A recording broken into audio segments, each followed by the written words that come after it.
बिस्मिल्लाहिर्रहमानिर्रहीम। अस्सलाम वालेकुम। मन ज़ैनब बलूच प्रोग्राम कानून बेजाना शुमारा वशत कना ए मरागश्तहा मावती चारो काना कानून बाबता सरपदी दई मर्ची में गप कन गई के गोस्तगी अब तगाची में बेचारे के माँ पूरा रह गई कि यह कंची इशू दे माँ अतका के आइसरा हरकत से वावेल लाई खास करके गप बेकरी के सिंध तास मुआहदा आके भारत और इंडिया पाकिस्तान के दरमियान अभी तक 1960 ये ऐसे वाटर शेयरिंग ट्रीटी बीता कि आप शेयरिंग चे पैमा कनक बीते हमा के दरिया या शश दरिया आय नहीं बीचास्ते ये मुआहदा बीता के कुजाम दरिया भारत सह रहते और कुजाम दरिया से पाकिस्तान सह कहती ये एक सक्सेसफुल ट्रीटी बीता बोले गोस्ती की रूचा में बेचारे के भारत इंडिया नेमगाची ये बयान का है कि आस्ते यक तरफा ये ट्रीटी आस्ते मुअत्तल कन गई इसी असरात चे बयान थे दूमी किसी जी इंपॉर्टेंट जो सवाल है हमें पैदा भी थे कि अगर इशियर इंडिया भारत अस्ति फौरी तौर पे मुअत्तल का गोड़ा इशी असरात चे बैन थे चे या फौरी तौर पे पाकिस्तान आपा दाश्त का अगर ये वड़ा कंते गोड़ा आई कुजाम रहा मौजूद है कि ये वड़ा कनगा चिरंद अस्ति पाकिस्तान आपा दाश्त कंते पदा दूमिया बर कि भारत अगर बेचारी भी गुड़ा आई मजने डैम नेस्ते कि आपना स्टोरेज ए वड़ा बेकंते के देम तेरा आईरा फ्यूचर कार भी दिया चाहिए कि आइया पेसरा दो मजने डैम मजने प्रोजेक्ट बनाए था भले हाई पावर प्रोजेक्ट कि आइए सिर्फ और सिर्फ बिजली पैदा भी थी भले ए वड़ा के आपा दारा वास्ता आईरा का प्रोजेक्ट तैयार करते गुड़ा आ प्रोजेक्ट अस्ते पाकिस्तान ने नेमगा चाहिए कि कोई भी अगर डैम में आप बनाई नहीं भारत ये अस्ते ऐलान जंग समझक बीतते इसी असरात चे बयान थे अगर आइए आप दाश्त तो वाकई जंगे इम्कानात देमा कायन थे ए ट्रीटी के कनक बीता इसी मजनी अस्ते जामिन आस्ते वर्ल्ड बैंक के वाइस प्रेसिडेंट बीता चे आए ना ये मालूमात हंसते अगर ये ट्रीटी मुअत्तल कनक बीते को इंटरनेशनल लेवल चे असरात बयान थे चे इंडिया गुमा देम तेरा कसे अंचे ट्रीटीज या मुआहदा कनते या न कनते चे के आस्ते यक तरफा मुअत्तल करेंगे जबकि ये मुआहदा था लिखक बीता के दो और बयान थे अगर कोई अंचे इशू कहते को दो और बया इसरा गप्तरान करना मुज़ाकरात करना नहीं आइए हल दरगे जानते बोले ये वड़ा के यक तरफा ट्रीटी मुअत्तल कनक इशिये चे असरात बयान थे हमीद रोस्तानी सर गप कनी वादा में हमरादारी करेंगे बैरिस्टर शाहिदा जमीर के एक्स लॉ मिनिस्टर बीता। अस्सलाम वालेकुम। वालेकुम अस्सलाम। मैडम आपको खुशामदीद कहते हैं प्रोग्राम में। मैडम एक बड़ा वावेला मचा हुआ है कि जो सिंध तास मुआहदा था भारत और पाकिस्तान के दरमियान 1960 का वो मुआहदा था और बड़ा सक्सेसफुल ट्रीटी थी और आज ये बातें भारत की तरफ से एक तरफा उसको मुअत्तल करना, तो आप क्या समझती हैं कि इसके असरात क्या होंगे? को खतरनाक है हर तरफ से। जब आप किसी कौम को बिल्कुल पानी की समझिए कि उनको गला घोट दें कि पानी उनको ना मिले जी, तो उसका ये मतलब है कि आपकी नीयत अच्छी नहीं है जी, किसी भी तरीके से, और आप इसको हम कहते हैं इकोनॉमिक अग्रेशन जी, ये बाकायदा एक किस्म इसको ये इंटरनेशनल लॉ में इकोनॉमिक अग्रेशन है। अफसोस से कहना पड़ता है कि बहुत सी चीजें हमारी इस सिंध तास मुआहदे में जी ठीक से कुछ चीजें नहीं लिखी गई, जरा थोड़ी सी प्रेशर थी, उन लोग जल्दबाजी किए। इसमें AK अब्रोही साहब वो पाकिस्तान के हाई कमिश्नर थे हिंदुस्तान में, पाकिस्तान की तरफ से वो फॉरेन ऑफिस और वर्ल्ड बैंक के मिस्टर इलिप्स के साथ उन्होंने वहाँ पे भी बाकायदा वेटिंग कर रहे थे। इधर भुट्टो साहब थे minister fuel power natural resources के, तो उनको भी बाकायदा वो भी शामिल थे। तो इसके अंदर फिर इसमें आपके शमसुल मुल्क साहब थे, NWFP के पंजाब के लोग थे, अयूब खान भी थे। इन लोगों ने इसको समझिए कि इससे जल्दबाजी के अगस्त 2 से शुरू करके सितंबर में जाके दस्तखत करते, वहाँ पे कुछ चीजें समझिए कि उसमें रह गई और उसकी वजह से आज हमारे लिए मुसीबत बनी हुई। मगर हिंदुस्तान इस तास मुआहदे को नहीं सस्पेंड कर सकता, नहीं मनसूख कर सकता है। उसके अंदर मौजूद जुमला है कि दोनों की रजामंदी से इसमें कट किया जाएगा, तो ये जबरदस्ती नहीं कर सकता। यह कानून बैनुल-अक़वामी कानून की खिलाफ वर्जी है। बिल्कुल, लेकिन मैडम अगर वो स्टोरेज करने के लिए पानी को रोकने के लिए क्या वो कोई ऐसा डैम या ऐसा कोई प्रोजेक्ट अगर बनाता है तो उसको किस तरह से रोका जाएगा, क्या किया जाएगा? फिर हमें जाना पड़ेगा बैनुल-अक़वामी फोरम्स में, बाकायदा आपकी UN की इंटरनेशनल कोर्ट ऑफ जस्टिस है, उसके पास जा सकते हैं और भी एनवायरमेंटल फोरम्स है, वहाँ पे हमें बहुत शोर मचाना पड़ेगा। हमें तो इस मसले को उठाना पड़ेगा कि हिंदुस्तान की कोशिश है कि वो हमारे पानी को बिल्कुल इतना खत्म कर दे कि वो हमारी जान ले ले और ये जमीन को के ऊपर हावी हो जाए। तो ये एक किस्म की इकोनॉमिक एग्रेशन है। अब तो वो हाइब्रिड वॉरफेयर कहते हैं ना, बिल्कुल हाइब्रिड है, ये बिल्कुल काइनेटिक नहीं है, यानी ये आप बम के साथ नहीं कर रहे हैं, आप गोली और टैंक के साथ नहीं कर रहे, आप क्या कर रहे हैं, इकोनॉमिक भी आप एक ऐसा वॉरफेयर कर रहे हैं ताकि वो जिंदगी की खतरा हो, इसके एग्जिस्टेंशियल थ्रेट बन गया है। तो पाकिस्तान की आवाज जरूर सुनी जाएगी अगर वो इस मामले से ले, क्योंकि दुनिया ऐसी चीजें नहीं पसंद करती। उसमें बिल्कुल हिंदुस्तान की समझिए कि पोजीशन मुश्किल हो जाएगी उसको जस्टिफाई करने के लिए। लेकिन मैडम, अगर इंडिया जो है वो पानी को रोकेगा तो आपको नहीं लगता कि उसको बड़े से बड़ा प्रोजेक्ट बनाना पड़ेगा इंफ्रास्ट्रक्चर का? क्योंकि अभी तो वो 2 डैम ऐसे बना चुका है जिससे बिजली पैदा हो सकती है, लेकिन उसके लिए भी उसको बड़ा महंगा ये पड़ जाएगा कि इस तरह के अगर वो प्रोजेक्ट की तरफ जाता भी है। नहीं, अफसोस से कहना है उसने 80 डैम्स बना लिए चिनाब और झेलम पे। 80 उनका वाटर लिंक प्रोग्राम है और उसमें उन्होंने 80 डैम्स बनाए हैं बहाने इसके लिए क्योंकि हम बिजली कर रहे हैं। तो वो क्या करते हैं कि पानी वहां से लेते हैं और छोटे छोटे तालाब, कहते हैं तालाब नहीं, बड़े बड़े झील बना दिए हैं और उन झीलों में पानी हमारा खड़ा होता है, हमारे तरफ नहीं आता है और उस पानी कम होता है क्योंकि उस पर धूप भी लगती है, पानी भी इवेपोरेट होता है। फिर जब उनका काम होता है फिर वो हमें रिलीज करते हैं, वो इस्तेमाल भी करते हैं इसको अपने खेतों में। कहते हैं कि नहीं कर रहे हैं सिर्फ वो बिजली के लिए। वुल्लर डैम के ऊपर कितना शोर हमने मचाया, तो ये हम 2002 की बात कर रहे हैं, 2003 की बात कर रहे हैं। तो वुल्लर डैम का उस वक्त जो न्यूट्रल एक्सपर्ट थे वर्ल्ड बैंक के, उन्होंने कहा कि आप लोग इससे लेट क्यों आए, फौरन हमें एक्शन लेना चाहिए। ये वक्त है कि हम पीजी के तहत जो फौरन थे उनको भी इस्तेमाल करके फौरी तौर पे अपनी बाकायदा केस वहाँ पे शुरू कर देना चाहिए उनके खिलाफ, क्योंकि ये बैनुल-अक़वामी तौर की अग्रेशन भी है और ये वायलेशन भी है। तो इसका मतलब ये है कि फिर उसकी इंडिया की पोजीशन चारों तरफ से समझिए कि फिर हम डिमांड करते कि सैंक्शन इन पे लगे, क्योंकि ये इस तरीके से किसी कौम को उसका गला घोट नहीं सकते। लेकिन मैडम, अगर हम इसमें देखें, एक नुक्ता ये भी है कि अगर वो बड़े बड़े प्रोजेक्ट डैम्स बनाता भी है तो इसके अलावा भी फिर भी वो पानी को महदूद जो है वो सलाहियत तक रोक सकता है, उस हद तक नहीं रोक सकता जिस हद तक के रोका है, क्योंकि उनको भी इस चीज़ का लॉस आएगा। क्योंकि जो सैलाब की सूरत हाल होगी तो आप नहीं समझती कि वहाँ पे भी स्टेट्स जितने भी हैं उनको खतरा होगा?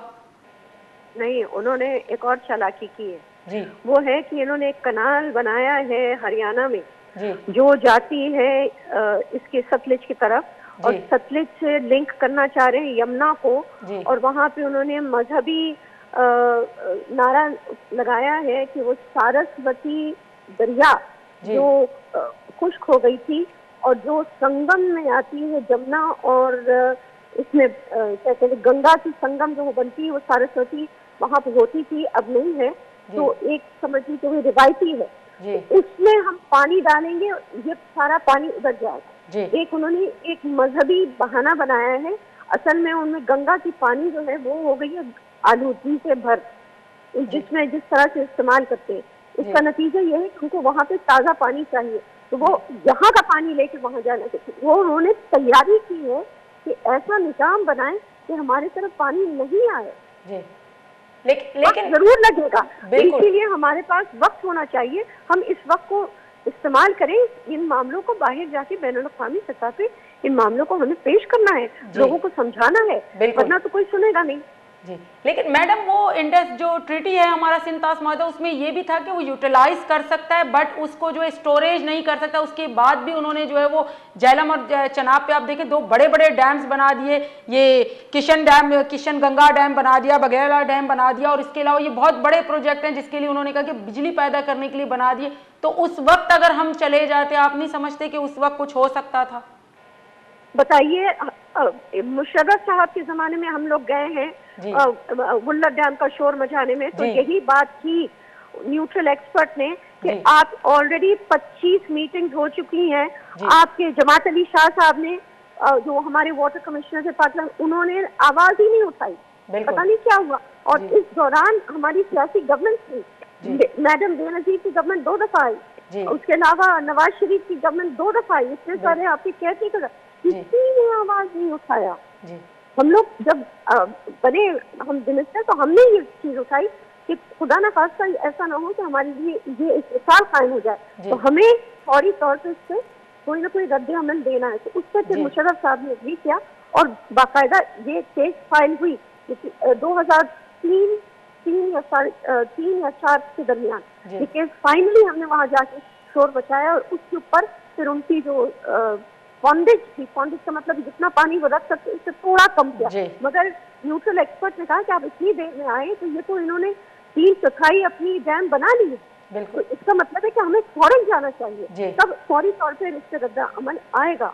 हम वक्त नहीं इस वक्त में हो सकते किसी भी तरीके से। लेकिन पाकिस्तान की तरफ से मैम ये कहना कि जो है अगर मुआहदा को एक तरफा मुअत्तल कर दिया गया तो इसको, या पानी रोका गया तो इसको ऐलान जंग समझा जाएगा, तो आप नहीं समझती कि ये सूरत हाल कुछ बिगड़ने की तरफ जाएगी? बिल्कुल बिगड़ने के लिए तब जाएगी, मगर जब हम ऐलान जंग की बात कर रहे हैं तो वो ऐलान जंग हम दुनिया को सुना रहे हैं कि ये अग्रेसर बन गया है, ये ऐलान ये जा रहा है, इसका इरादा है कि हमें हाइब्रिड वॉरफेयर से हमारी मुल्क को तोड़ दे किसी न किसी तरीके से। बलूचिस्तान में मशहूर है कि किस तरीके से वो हंगामी करवा रहे हैं, कितने पैसे दिलवा रहे हैं, वो सारी चीजें सामने हैं।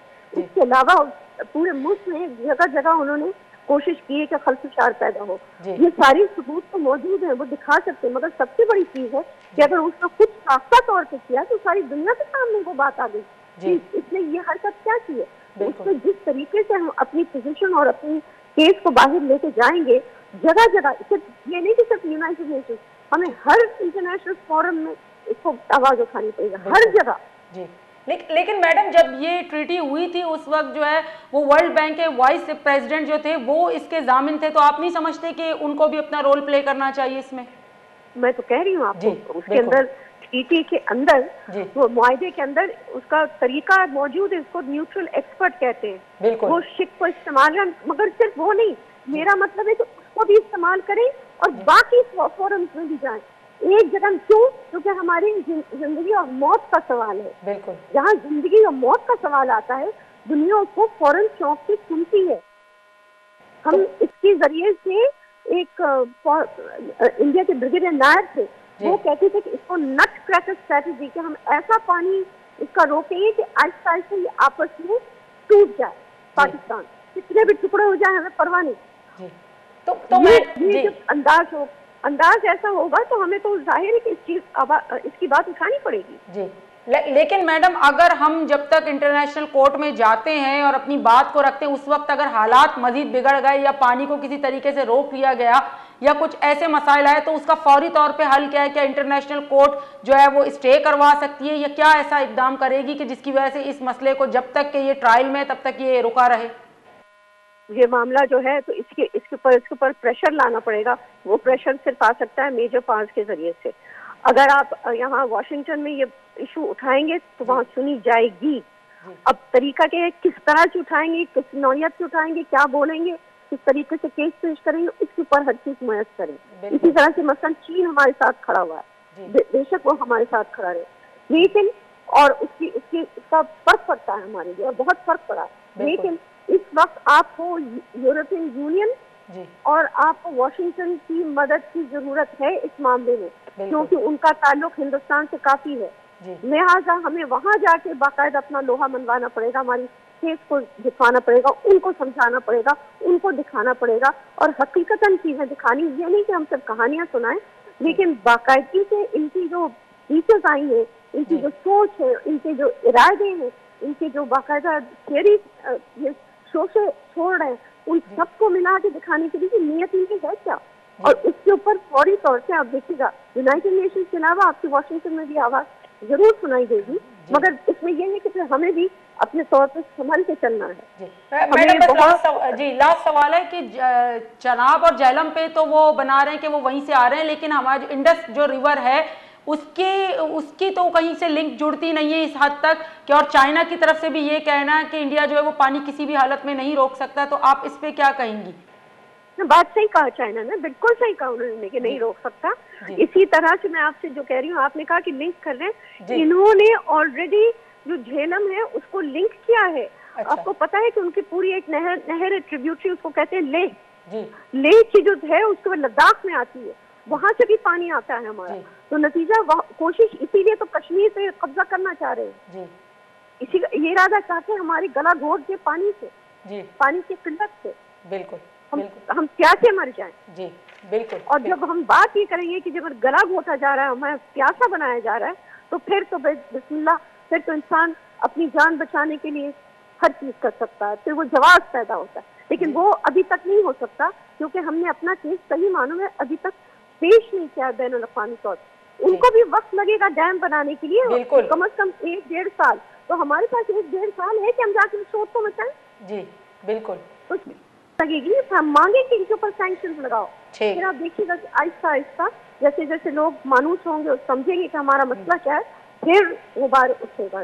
बिल्कुल, बहुत बहुत शुक्रिया मैम आपका, आपने हमें टाइम दिया, हमें ज्वाइन किया। इधर मैं हमरादारी कर गया बैरिस्टर शाहिदा जमील के एक्स लॉ मिनिस्टर भी था, हम शेद्रो गप्त्रान को था बोले मैं गप हमी कर गई कि इंडिया नेमगा ची हमी गोशक के आपादारी थी पाकिस्तान नेगा कि हमारे Indus water treaty I S यक तरफा आइर मुअत्तल कनक और पदा ए गोशक के मेन सवाल चे आ पाकिस्तान आपा दाश्त का अगर दाश्त का गोड़ा इशेर चे पैमा दाश्त करती चिया कि अगर इंडिया मजनी डैम हर जगह भी बनवाई नहीं थी या डाइवर्जन प्रोजेक्ट बनाई नहीं थी कि आप डाइवर्ट करना वास्ता गुड़ आई वास्ता भी आई सालों साल लगी नहीं कि यक्की रोचा तैयार खुद करती बोले पेसरा भी आई 2 मजनी डैम बनाई था कि बिजली पैदा करना बोलता बोले आस्ते $8 इंफ्रास्ट्रक्चर कारण नकन गया कि $8 आपार दाश्त बेकनन थी बोले फ्यूचर तो का मजीद चे भी थी अगर आई डैम बनाए शुरू को और आपा दारक शुरू को गुड़ा इसी असरात चे बहनते चे वाकई ऐलान जंगे निमगर होती या ये मुआहदे यक तरफा के खत्म कर गया इच पे मशा खत्म को न बोले दिम तेरा अंगा गप करनी था जीरी एक ब्रेक है ब्रेकाची पतकाई।